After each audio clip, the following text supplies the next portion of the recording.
Hey, Mark Rodriguez here. We're going to continue off with the King of Fighters Destiny. So in the last episode, Terry Bogard went to rescue Angelina from Billy Khan at the Geese Tower, but of course it was all a trap, and there's a never-ending wave of goons determined to kill Terry Bogard. So Terry fights through all the goons, but of course it's just never-ending, more and more keep coming. But luckily, Andy and Joe show up, and they also help out with the fight. So they tell him that Hyder told them, where Terry is and stuff, and also there's probably an escape route to the roof. So Andy and Joe stay behind to fight the bad guys, giving enough time for Terry Bogard and Angelina to go to the roof. Now, during the fight, Billy Khan got a phone call, so he had to leave, and we find out that Hyder is also sneaking around the same building. He's planting bombs. They're going to set off. They're set off to go off in 10 minutes, and he also is looking for evidence. So he finds photos of Terry Bogard, the USA team, the room that has that weird black pearl with the Orochi power that was stolen in the first episode, and also a yacht, which I'm assuming is the Black Noah that Rugal has in the games.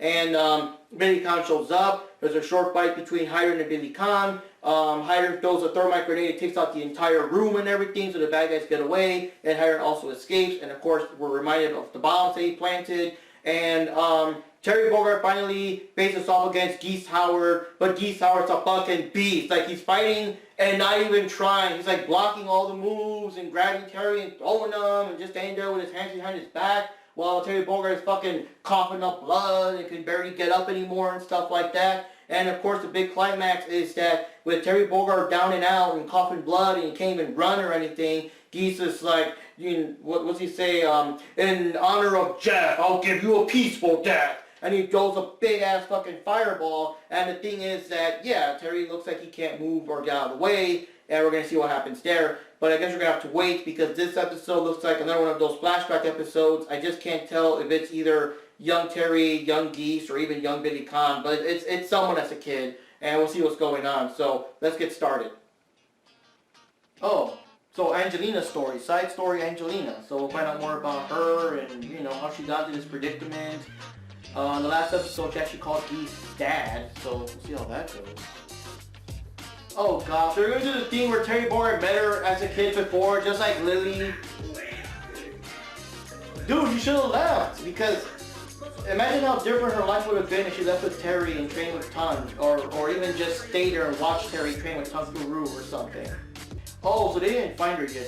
These pictures are weird the way they put them in order. It makes it sound like they're like right there, but I guess they're not. Either that or Angelina's imagining them, or I don't know. Damn it, Angelina, you should have, went.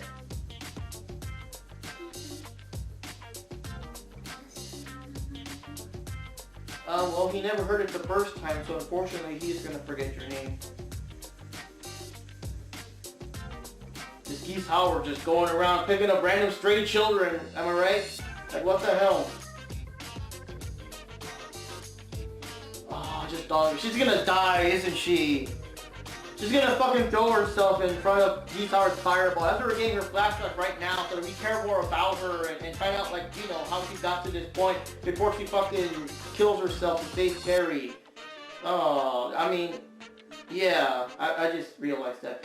Okay, so I'm assuming this is a flashback from earlier in the same series, but now in this drawing style, where Terry first saw her again. Now it's adults. Alright, so this is a pretty short episode like they usually are with these little flashback ones. So basically, I guess Angelina was an orphan or a homeless child or something. I don't know what happened to her that, led her to that state. But she's hanging around with all these punks. And I guess, they're kind of acting like, I guess she maybe steals money and stuff and she gives money to them and whatever. So they're looking for her, they're mad, they're going to beat her up and kill her because she didn't get money for them or whatever. And Terry Bogard finds her, teenage Terry Bogard when he's still in the middle of his training and stuff. Apparently at this point, Andy must have been in Japan by now, he says. So they meet up, they talk, and Terry Bogard offers to have her join him on the trip to go train with Tumblr in Japan and whatever, which is cool because she'll leave Southtown and leave this fucking life behind. But for whatever reason, she just can't leave. So as they part ways, Terry Bogard asks her name, but I guess the horn or whatever it's called from the ship is just too loud, so he never got to hear her name and whatever. And for whatever reason, I don't know, like I guess Stockholm or something, she can't leave. So she purposely calls the guys because they're looking for her, and they beat the crap out of her and leave. I mean, okay.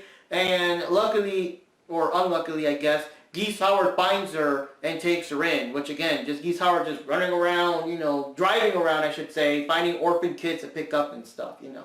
And I'm not 100% sure. I kind of think that's also how he found Billy Khan, which is why Billy Khan is so loyal to him, because he also saved them from poverty in the streets and all that kind of stuff. So, you know.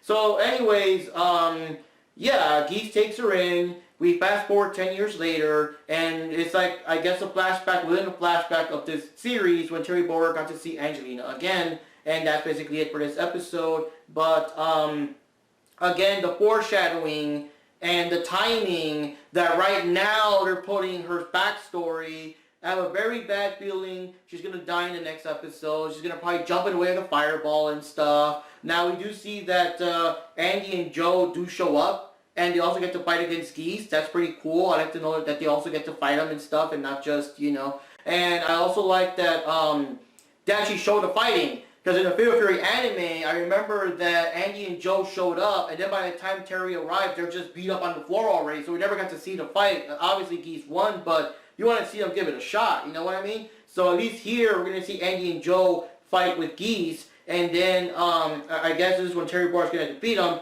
Which I'm kind of curious about because, again, it is still the King of Fighters story and everything. I guess Geese is kind of I mean, I don't want to call him a minor obstacle, but you know the real deal is Rugal, Orochi, and all that kind of stuff, so we don't know yet. And it is still episode 15.